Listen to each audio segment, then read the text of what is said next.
네, 자, 마무리 1시간 더 말씀 나눕니다.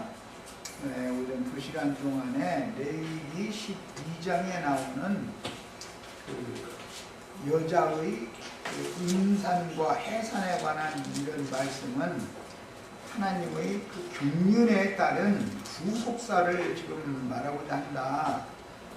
이런 임산과 해산에 관한 것은 성경에서 모두 저주받은 이스라엘 나라가 어떻게 회복이 될 거냐라는 것에 궁극적으로는 목적이 맞춰져 있는 것이고,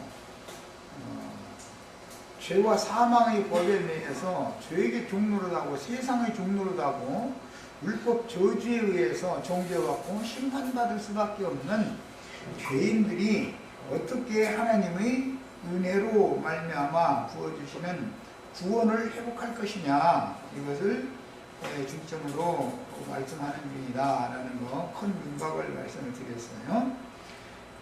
가임기 여성이 경도시의 부정이라고 하는 것은, 부정이라고 하는 게 불결하다고 말이죠.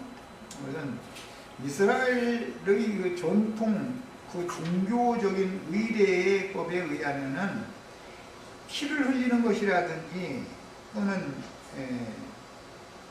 유출 또는 남자가 정액을 이렇게 흘리는 것, 그런 경우는 아주 부정한 것으로 봅니다.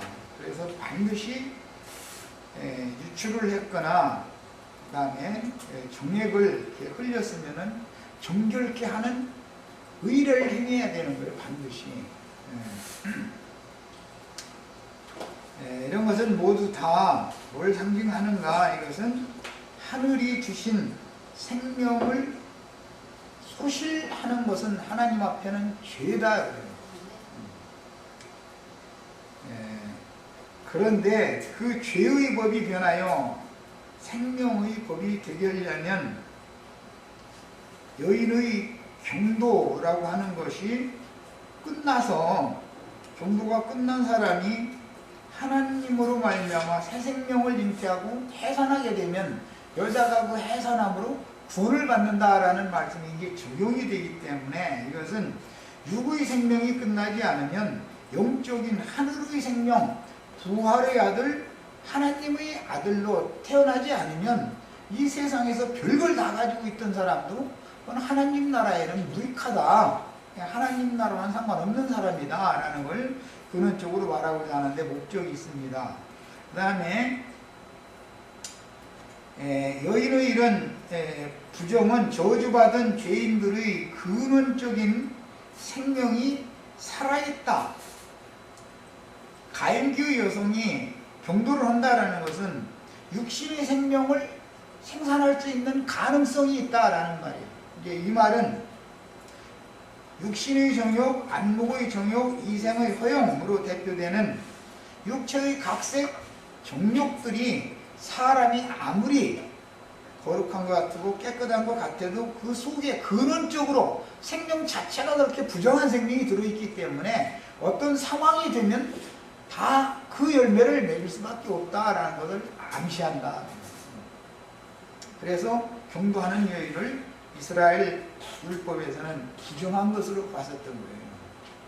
그 다음에 이런 말씀에는 여자가 해산함으로 구원을 얻게 하신 구속사의 비밀이 간직되어 있으므로 부정한 생명을 잉태하고 해산할 수 있는 여자의 그 기능은 여자로 말미암아 죄가 세상에 들어오는 문이 열렸었기 때문에 하나님의 구속사에서도 반드시 여자를 통해서 회복을 시키는 얘기를 지금 하는 것이다.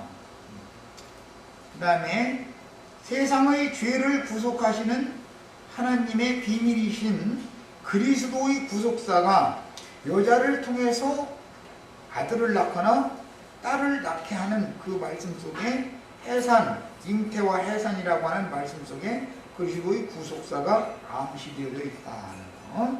그 다음에 세상에서 남녀의 혼인을 통해서 피를 섞어서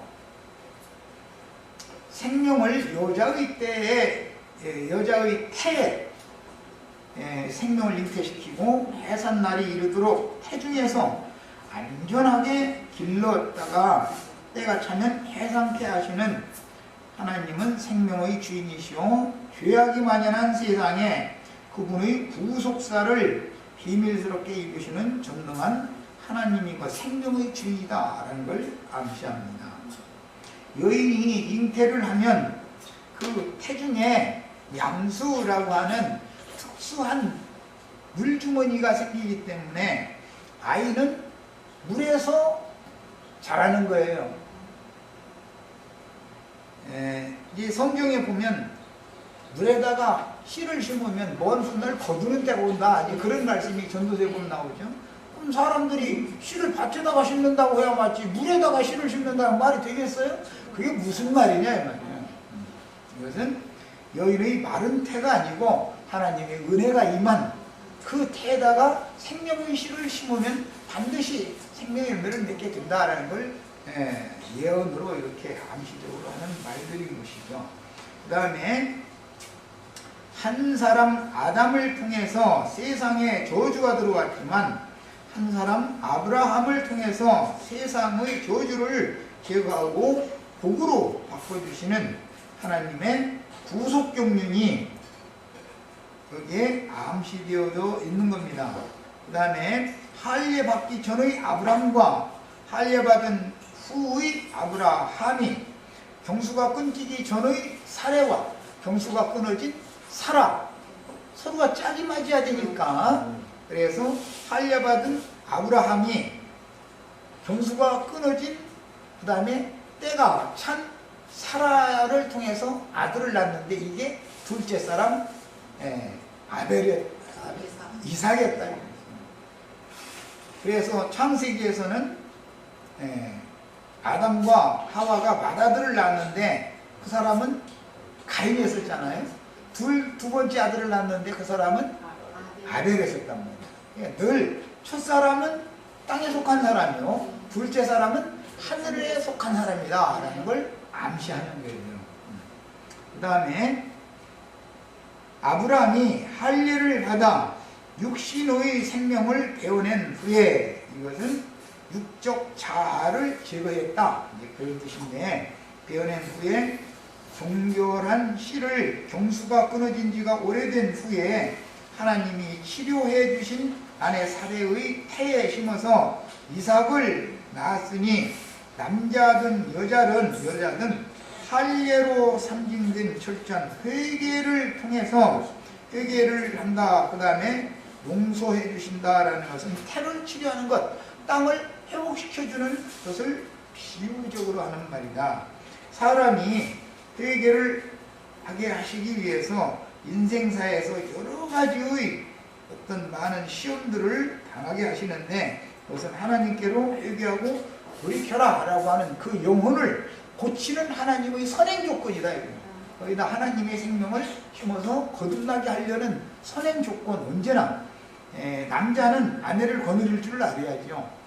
자기 부인을 건드리는데 무슨 강간하고 도망가려면처럼 막 이렇게 함부로 취급하면은 안 된단 말이에요. 아내가 원하도록 만들어야 된단 말이에요. 하나님은 그런 남자가 유일하신 예수님이기 때문에 예수님은 인간들의 마음을 어떻게 다뤄야 된다는 걸 너무 잘 아시는 분이야. 그 다음에 레위기 12장에 나오는 해산한 어머니의 사멸이 정결케 되는 기간은 경수의 부정기간이 있고 사멸의 부정기간이 있기 때문에 이것은 어머니가 자식을 낳으면 세상에서도 방광 뼈가 이렇게 제자리에 다시 돌아와야 되는 것이고 문을 열었으니까 다시 그게 정상적으로 원위치로 돌아와야 되는 것이고 모든 것이 제자리에다 돌아와야 된단 말이야. 자, 그런 어떤 과정이 필요하기 때문에 그동안에 함부로 심한 운동이나 이런 걸 못하게 하고 산후조리를 하는 것이잖아요.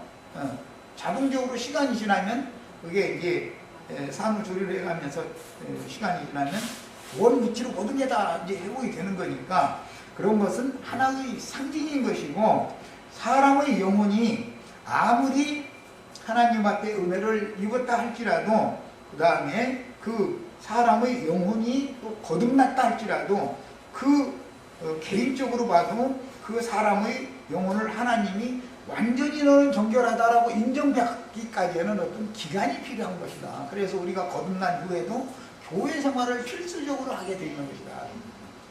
거듭나면 바로 천국 백성이로 태어났지만 과정이 더 필요한 것이죠. 그 다음에 이처럼 경륜적으로는 교회가 거듭난 성도들로 이루어진다 할지라도 교회가 아들다운 아들들, 해를 입은 여자가 이기는 자들을 낳아가지고 원수 마귀를 진리의 말씀으로 격파시키고 주님의 교회를 완전히 회복시킬 수 있는 그때가 되어야만 이 부정한 여인이 완전히 정결하게 된다라는 것을 상징한다. 그 다음에 성경에서 남자와 여자는 본성적인 남녀인 아담 안에서의 남녀와 영적인 남녀인 주 안에서의 남녀가 혼재적으로 다뤄지고 있기 때문에 운명에 따라서 말하고자 하는 의도를 분별해가면서 읽을 필요가 있다. 세상적인 남자 여자를 말하는지 영적인 남자 여자를 지금 설명하고자 하는 표상을 제시하는지를 잘 구분해가면서 읽어야 된다.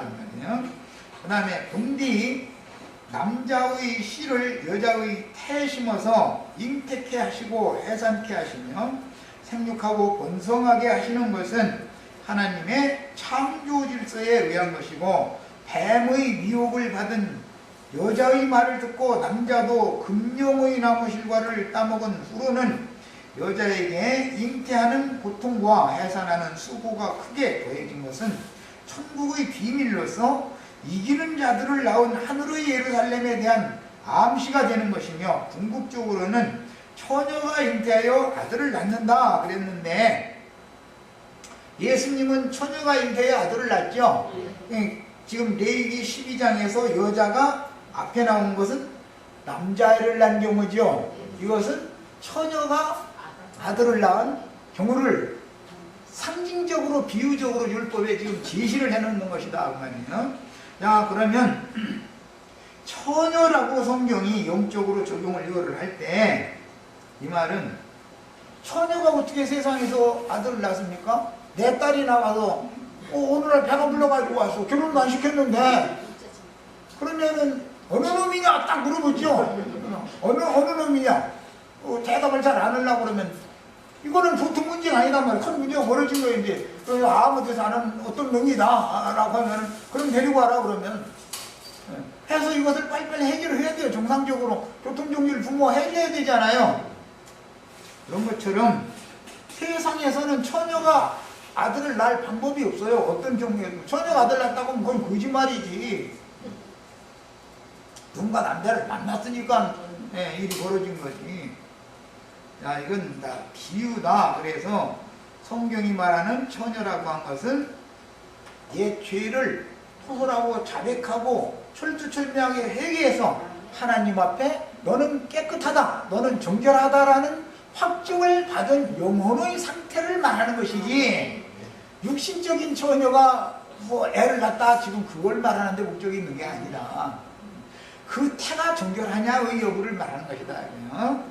자, 그래서 이 계시록에서는 해를 입은 여자가 아들을 낳았다 그러는데 이 해를 입은 여자라는 것은 완전히 교회를 회복시킨 교회가 최후의 추수꾼들을 낳았다, 그것을 상징적으로 하는 말이기 때문에 그 여자는 태를 치료받은 여자다 이거예요. 처녀라는 말은 태를 치료받은 여자다라는 말인 것이지, 순수한 어떤 혼인을 아는 그런 처녀다 육신적으로 이것을 말하는 게 아니다. 성경이라는 것은 이런 이치도 잘 아셔야 되겠어요.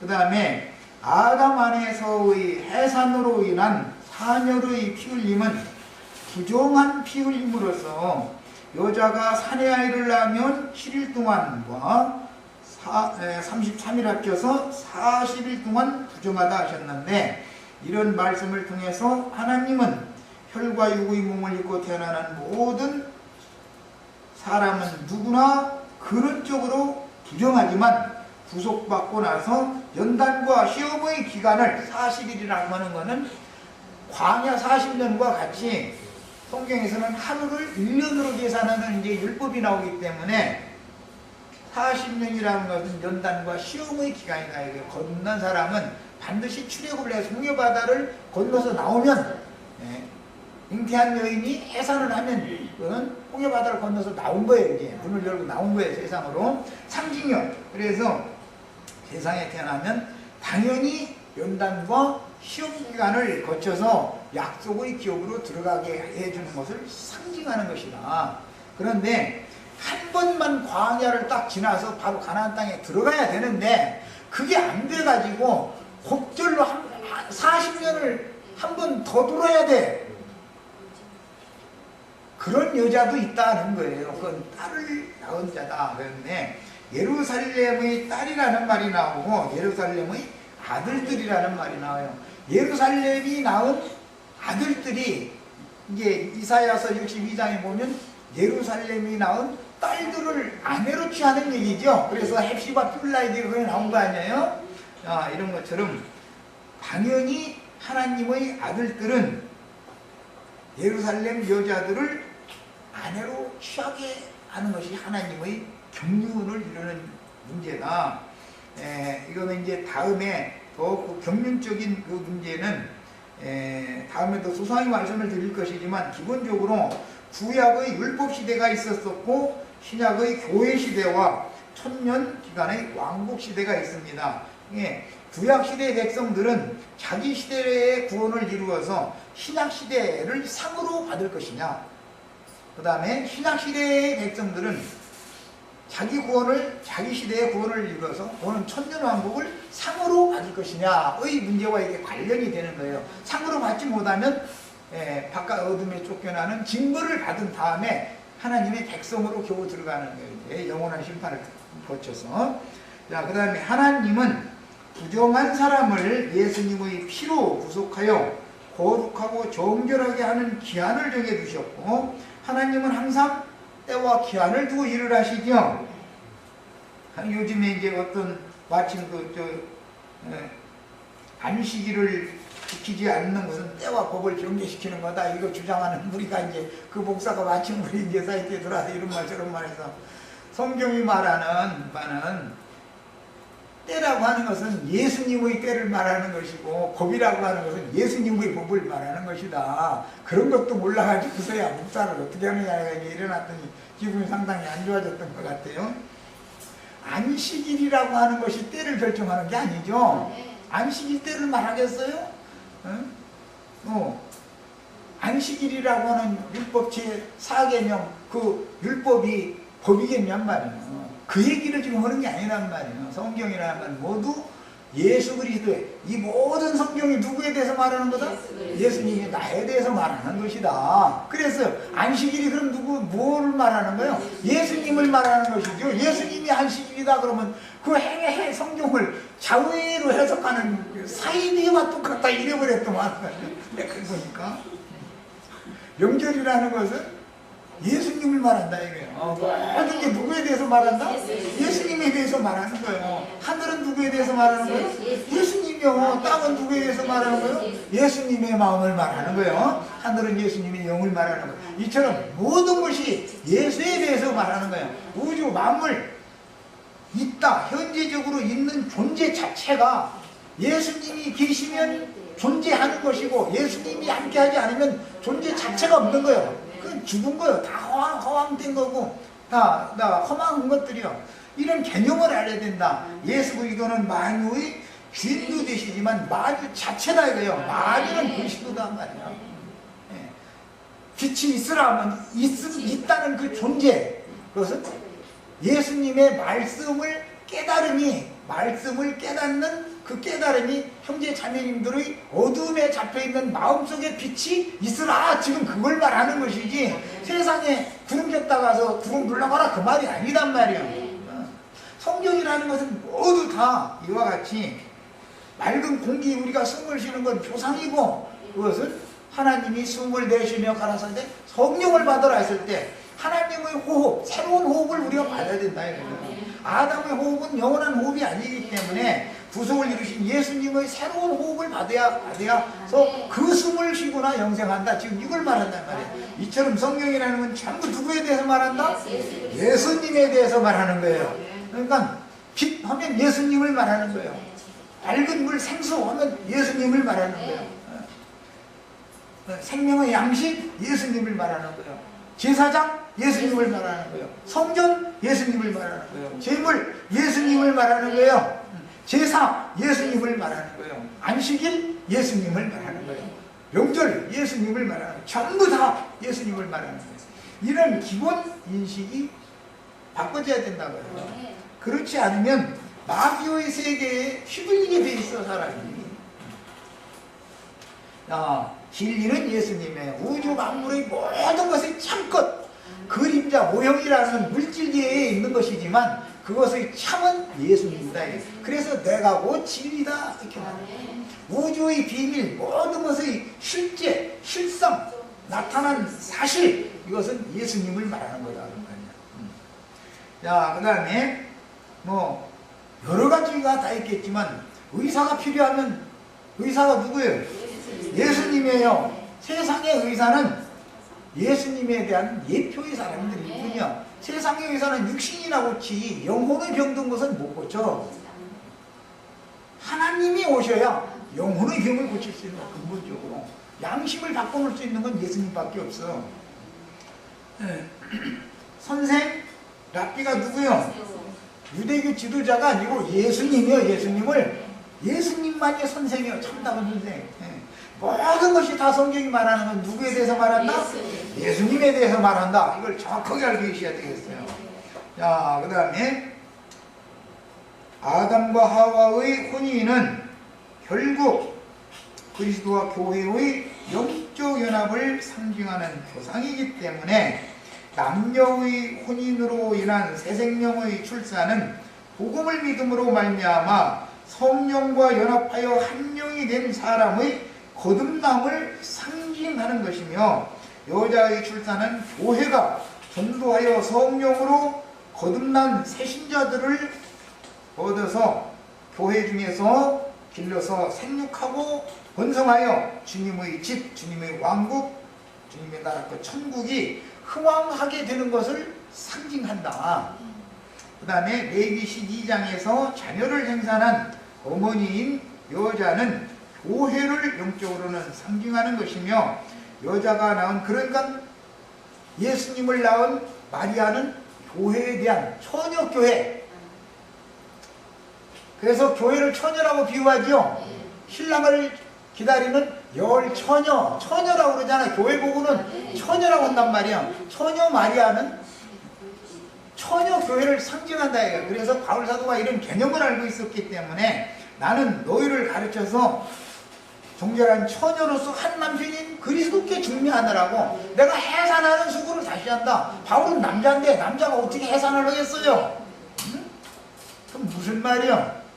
이것은 영적으로 낳는 것을 말하는 거지 않냐 이 말이야. 성경이라는 건 모두. 자, 그래서 우리 형제 자매님들은 정결한 처녀와 같이 즉 자신의 죄과를 철두철미하게 회개하고 용서를 받아서 그 양심과 마음이 깨끗하다고 하나님 앞에 너는 의로운 자다, 너는 정결한 자다 라고 인정받는 다 처녀의 타와 같은 그런 깨끗한 영혼들이 되시는 걸 추구하시는 거예요. 이것이 이제 성경의 진리예요. 그 다음에 레위기 12장에서 자녀를 생산한 어머니인 여자는 교회를 상징하며 여자가 낳은 자녀 중에 남자는 교회 중에 이기는 자들을 상징하고 어머니가 낳은 여자는 실패한 그리스도인들로서 이 그리스도인들의 실패한 그리스도인들에 대한 말씀을 마태복음 24장에 보면 그날에 큰 환란이 임할 건데 그때 너희가 유대에 있는 자들은 다 산으로 도망을 해야 된다. 그런데 그날이 겨울이나 안식일이 되지 않도록 조심해라 그랬죠. 야, 그 말은 그럼 무슨 뜻이냐? 천국 농사가 1차적으로 끝났는데 아직 천국의 추수가 되지 못하고 이미 겨울이 왔으면 농사철이 지나간 거 아니야. 이미 안식일이 왔으면 여섯 동안 일할 기한이 다 지나가 버린 거 아니야. 그랬는데도 이 땅에 떨어진 그런 이삭으로 남아있지 않도록 조심해라 그 말이란 말이야. 그래가면서 뭐라고 말씀을 이었느냐면 그날에 아이된 자들과 젖 먹이는 자들에게는 화가 있으리로다 그랬어요. 자, 아이를 뱄어. 아직 해산도 못했어. 해산을 겨우 했는데 젖만 먹여. 그런 자들이 화가 있다 그러면 그럼 그런 자들이 누구겠어요? 바울 사도가 해산을 해서 정결한 처녀로 그리스도께 중매하는 것처럼 말씀 가르치는 사람이 어떤 사역을 하느냐 이거예요. 아직 애는 뱄는데 나치도 못한 사역을 할 수도 있고 애굽에 있는 백성들 얘기만 할 수가 있는 거예요. 말하자면 고센 땅 얘기만 늘 하는 거예요. 거기 출문을 시켰어. 그런데 광야에서 젖만 먹이는 광야교회의 율법이 그냥 율법을 지켜야 된다 이것만 날마다 가르치는 사람이 있어. 그런 사람들은 아이된 자들과 젖 먹이는 자들이다 이거예요.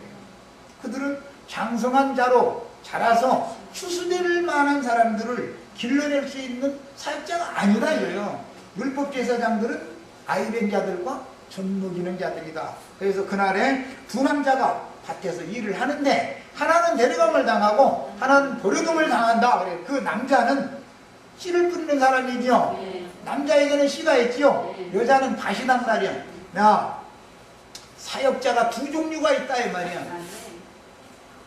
두 종류의 사역자가 있어.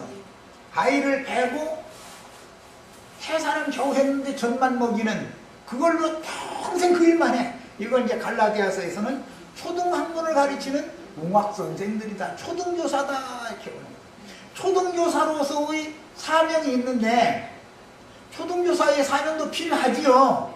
그런데 언제까지 그게 필요하냐? 예수 그리스도께서 오셔서 완전케 하는 완전한 대로 나가게 하는 말씀을 주시면 초등교사의 사명은 끝난다 이거예요. 웅학선생의 사명은 끝나는 거예요. 참선생 완전한 대로 나가게 하는 대학교 교수님이 오셨는데 유치원 교사가 그 앞에서 큰 소리 치면 안 된다는 말이에요. 때가 있는 거예요 뭐든지. 이게 이제 하나님의 경륜이에요. 그 다음에 결국 남자아이를 행산한 어머니는 위에 있는 예루살렘이다. 갈라디아서에 보면 우리의 어머니는 위에 있는 예루살렘이다. 우리의 어머니는 자유자 사라로 상징되어진 위에 있는 예루살렘이고 저의 어머니는 하갈이죠.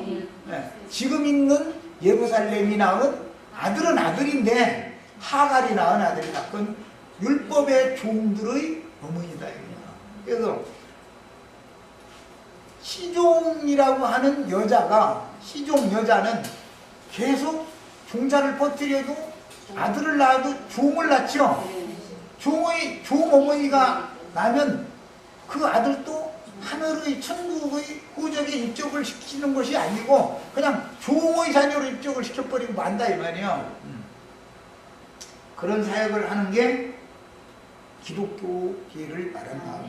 기독교계는 지금 현재 구원은 받았지만 너무 초보적인 구원만 받아가지고 있기 때문에 주님이 약속하신 첫째 부활 때 함께 부활에 참여하는 것이 아니라 두 번째 심판의 부활 때 그때는 한 번 더 40년이라고 하는 시험의 때를 한 번 더 겪은 다음에 그때다 부활에 참여는 하지만 그것은 생명의 부활 가장 좋은 부활에 참여하는 것이 아니다 그런 말이야.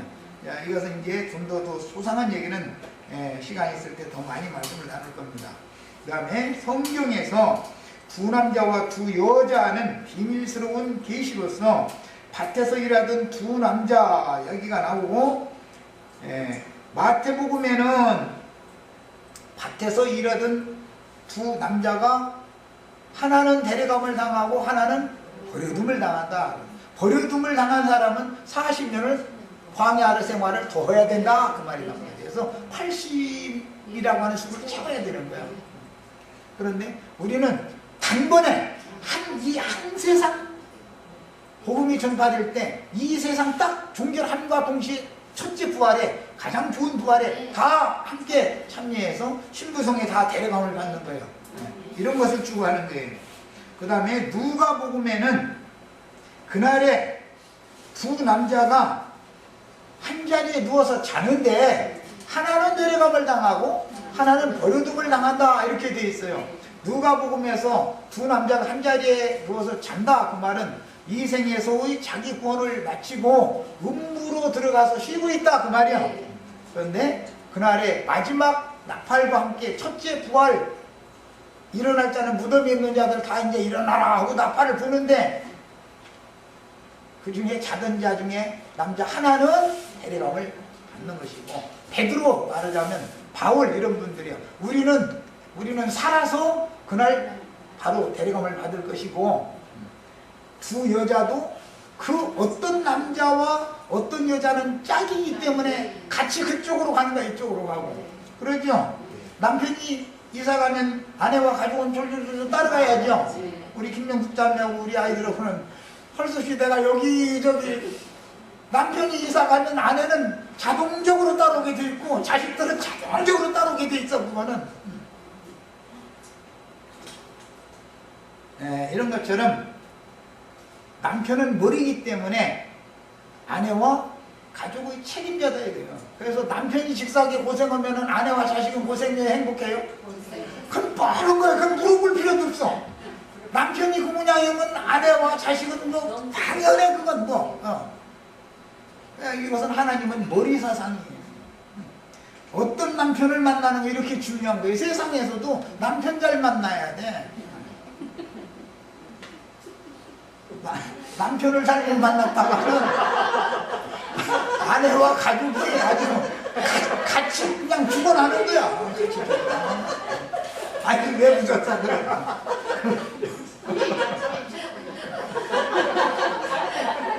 그 대신 남편도 아내를 잘 만나야지 또 아내가 괜히 또 남편 출근하기만 빨리 기다렸다 가서 어디 시장 바구니 들고 어디 자꾸 나다니는 여자 만났다가 이 사람 죽어 이거 무럭무럭 해서 데려다 놔도 지 새끼도 눈에 안 보여. 한번 귀신이 씌어대면 자식이 뭐 없어. 그런 여자 만나면 이거 죽여 살려 어떻게 해요 이거. 그러니까 이마만큼 결혼이라는 건 중요한 거예요. 이게 함부로 이게 결혼이라고 하는 게 아니에요. 그래서 그리고 교회에서 이런 말씀을 가르침 받아가지고 결혼도 해야 되는 것이지 그냥 세상사만 가지고서 뭐 지금 현재 뭐 연봉이 1억이고 어쩌고는 뭐 좋은 얘기예요. 뭐 연봉 1억 받는 사이 두면 안 된다는 말이 아니고 지금 연봉이 1억 받는다고 하는 사람 뭐 그쪽만 선호하다가는 망해도 그놈은 그야말로 스케일이 큰 놈이라 망해도 억대로 망하고 연봉 2천만 원 받는다 그러면 항상 그놈은 망해도 2천만 원짜리밖에 안 망해. 망해도 그놈은 회복하기가 쉬워. 그런데 억대로 망하는 놈은 회복이 안 돼. 그래서 너무 세상적으로 판단하면 안 되는 거예요. 이렇게 얘기하면 좀 너무 과한 것 같은데 사람은 자기 분수에 맞게 사는 것을 기본적으로 배워야 돼. 분수에 지나면은 조금 못 미치는 것만 또 그런 거예요. 야, 본래 하나님은 남자를 먼저 지으시고 남자에게서 여자를 취하여 아내로 삼게 하셨는데 남자로 하여금 여자를 취하여 아내로 삼게 하셨는데 이것은 창세기 1장 26절에서 28절 사이에 하나님이 지으시고 만드신 남자와 여자 이야기에서부터 계속 성경이 끝날 때까지 계시록까지 흘러가는 거예요. 이것은 예수님과 교회에 대해서 예표적으로 하는 말이다. 세상에서 남편과 아내가 결혼을 해서 가정을 이루는 것은 상징이요. 주님의 집, 주님의 가정을 이루기 위해서 이렇게 전도자들을 보내서 중매쟁이를 보내서 중매를 하게 하는 거예요. 내가 지금 우리 형제 자매님들 예수님한테 시집 보내려고 이렇게 그냥 중매를 하는데 이게 예수님이 장가를 들고 싶어도 이게 처녀같이 깨끗한 태가 아니고 지저분해. 그러니까 야 들대먹었어 좀 더 깨끗하게 해서 보내. 자꾸 이러시는 것이 이게 하나님 얘기다 그 말이고. 자, 그 다음에 창조시에 육신의 몸을 가진 사람이 여자로 말미암아 뱀에게 미혹당한 후에 하나님의 영은 소멸되고 마귀의 영과 연합된 육체가 되었기 때문에 부정한 남자인 아담의 씨를 잉태한 부정한 여자에게서 난 모든 첫사람은 혈통과 육정과 사람의 뜻으로 난 자들이기 때문에 그들은 하나님의 나라를 유업으로 받을 수 있는 사람들이 아니다. 첫사람은 절대로 하나님의 나라와는 상관이 없는 사람들이요. 그 다음에 본문에서 여인이 출산했을 때 흘린 사녀의 피로 말미암은 불교를 기록하고 있는데, 경도시의 부정과 같은 사녀의 부정이란 곧 육신의 자녀를 생산한 생명의 근원이 여전히 부정하다라는 의미이며, 부정한 생명을 생산한 여인이 정결하게 되기 위해서는 충분한 기간 동안 사녀의 부정함 때문에 산후 몸조리를 하며 조심하고 근신하면서 완전한 몸의 회복을 기다려야 하는 것과 같이, 몸이라고 하는 것은 이제 교회를, 그리스도의 몸은 교회를 상징하기 때문에 교회는 말씀으로 깨끗이 계속 씻어서, 영혼을 씻어서 완전히 정결해질 때까지 정함을 받아야 되는 그런 기간이 필요하다. 그 다음에 거듭난 성도들의 교회라도 육신의 생명인 피의 부정이 완전히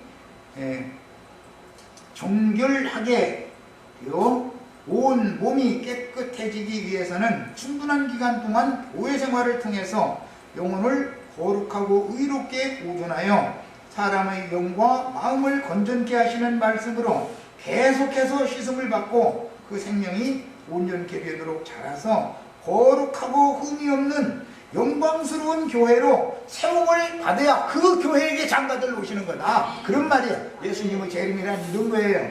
자, 그 다음에 애굽으로 상징된 세상은 부정한 여자의 태로서 이것은 세상적으로 보면 거름기가 많은 밭이다.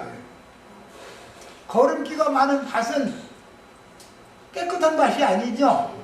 지나치게 깨끗한 밭은 황토밭이요. 황토밭에는 농사가 안 돼. 그거는 붉은 황토 떠다가는 그릇이나 만드는 데나 용도놨어가 거기다 농사하면 농사가 안 돼. 거름기가 많아야 돼. 야, 이 말은 인간의 마음이 부패하고 썩어서 도저히 가능이 없다라고 하는 그 사람에게는 하나님의 은혜가 임할 수 있다. 그 말이요. 나는 깨끗한 사람이다 하면 절대로 하나님 거기다 농사를 지을 수가 없어. 우리 삼두리의 전성시대를 겪어보신 우리 김영재님, 거름기가 많은 밭이 되게 하신 거에 대해서 하나님이 그동안에 거름을 계속 질러가지고 땅을 썩혀버렸어. 그 마음이 부패 썩어버려. 폭삭 썩어서 아주 이제. 그래가지고 이제 거기다가는 씨를 심으면 아주 잘 자라게 하나님이 다 퇴비더미 만들어 놓은 거예요. 얼마나 감사한 일이에요 이게. 죄가 더한 곳에 은혜가 더하는 거예요. 그래서 나는 의인이다 하는 유대인들에게는 그리스도의 은혜가 없었어요. 유대인들은 자신들은 정한 자들이라고 자부하고 있었기 때문에 주님의 말씀을 심을 수가 없었던 거예요. 그 밭은 완전히 황토밭이요. 황량한 밭이다. 메마른 밭이다. 조만하기만 하고 이런 것이 다 비유다. 그 다음에 애굽에서 타 지역, 나일강 유역의 지역을 델타 지역이다 그러는데, 그 지역은 비옥한 땅으로서 농사하는 땅이었으며 이스라엘이 생육하고 번성하도록 보존되는 고센 땅은 목축하기에나 좋은 땅이었으니 세상의 풍요가 넘치는 델타 지역은 이스라엘의 모태와 같고 고센 땅은 구속받은 아브람 자손을 안전하게 길러내는 자궁과 같은 역할을 한 거예요. 이것은 이사야 19장 19절로 20절 보면 그 의미를 알 수가 있어요. 그 다음에 기근을 만나서 애굽에 내려간 아브라함 자손들이 애굽에서 생육하고 번성하는 기간을 거쳐서 학대하는 바로가 나타나야 돼. 그 이제 삼신 할머니가 우리나라 말로 하자면 너 나갈 때가 됐어 하고 쫓아내줘야 나오죠. 삼신 할머니가 쫓아내죠. 너 다시 차서 이제 나가갖고 막 엉덩이를 친다는 거 아니야. 그러면 멍들들 들어오기도 막 나온다는 거 아니야. 애굽에서 때가 차니까 바로왕 일어나가지고 이스라엘 백성을 학대를 막 하기 시작하죠. 왜 그러는 거예요? 이스라엘 땅에서 나가라 그 말이에요. 너희 나가라.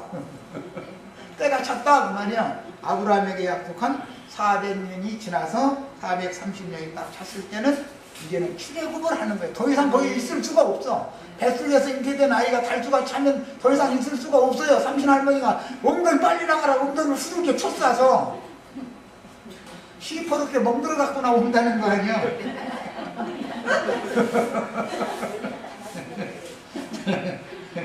그러니까 우리 자꾸 인용해도 그런데 삼두류의 전성시대를 겪은 분들은 누구나 다 마찬가지. 겪은 분들은 때가 되면 쫓아내죠. 하나님이 세상에서는 더 이상 너는 세상에서 너 머물러 나오지 마라. 애굽에서 세상에서 이제는 나가라. 어디로? 하나님 나라로 주님께로 나가라 해서 그래서 몽둥이로 웅덩이를 계속 쳐가지고 시퍼렇게 멍들어가지고 쫓겨난 거예요 지금. 그런데 그게 쫓겨난 것이 너무 잘된 일이지. 유대교에서 출애를 시켜주지 않으면 절대로 예수님께 나오지를 않는 거예요. 유대교에서 출교시켜줘야만 예수님께로 오는 것이지 유대교에서 거기서 무슨 직분 받고 대우해주고 이렇게 하면 못 나와. 태만 깔고 주저앉아가지고 이거 맛있다 이러면서 엄마 핏바람 먹느라고 엄마는 지금 해가 이만해져가지고 계속 자란 뱃속에서 자라면 엄마 죽이자는 거예요? 죽이자는 거야.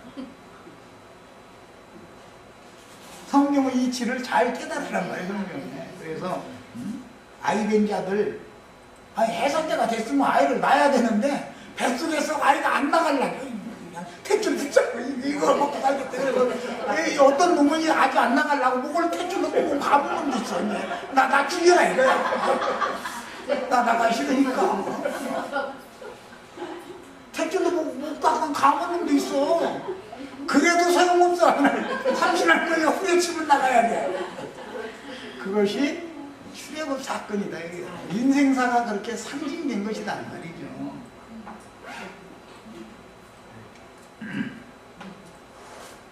순자 영자 전성시대는 내가 이제는 나도 서울로 갈 거야 가가지고서 좋은데 취직했다고 그러는데 나중에 삼돌이가 사랑해서 찾아가서 보니까는 그 좋은 데가 아니오.